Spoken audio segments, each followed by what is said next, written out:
ચૂંટણી પહેલા જ વડોદરા આમ આદમી પાર્ટીમાં ગાબડું પડ્યું છે। આમ આદમી પાર્ટીના કાર્યકર્તાઓએ ભાજપનો ભગવો ધારણ કર્યો છે। વડોદરામાં આમ આદમી પાર્ટીના 40થી વધુ નેતાઓ અને કાર્યકર્તાઓ ભાજપમાં જોડાયા છે।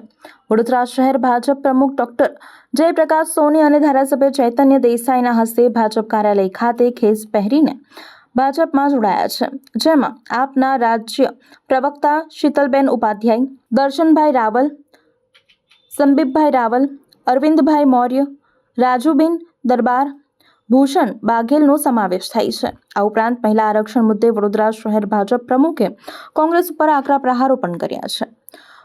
વડોદરા શહેર ભાજપ પ્રમુખ ડોક્ટર જયપ્રકાશ સોનીએ જણાવ્યું કે આજે ભારતીય જનતા પાર્ટી વડોદરા મહાનગરના પરિવારમાં એક વિશેષ પ્રસંગ છે। આ અગાઉ આમ આદમી પાર્ટીમાં સક્રિય રીતે કામ કરી રહેલા મોટી સંખ્યામાં હોદ્દેદારો અને કાર્યકર્તાઓએ ભાજપની વિચારધારાથી પ્રેરાઈને અમારા પક્ષમાં જોડાયા છે।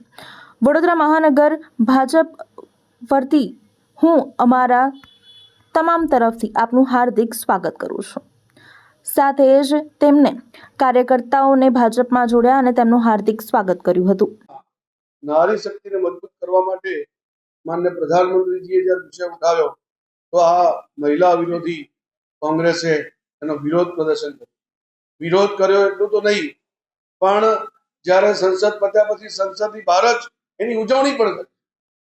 અરે મહિલાઓની એક સશક્તિકરણની વાતની તમે વિરોધ તો કરો, બરોબર, સમજી શકાય છે, પણ તમે ઉજવણી પણ કરો છો। મહિલાઓને સંસદમાં આવતા રોકવાની એની ઉજવણી, આવું હોઈ શકે, પરંતુ એની નકારાત્મક રાજનીતિ એ પ્રદર્શિત કરે છે। ભૂતકાળમાં પણ પાર્લામેન્ટમાં જ્યારે જ્યારે મહિલા આરક્ષણના બિલની વાત આવી છે ત્યારે કોંગ્રેસ અને તેના સાથી પક્ષોને વિરોધ કર્યો છે। આની પહેલા જ્યારે આરક્ષણનું બિલ આવ્યું હતું ત્યારે તો એને ફાડી નાખવામાં આવ્યું।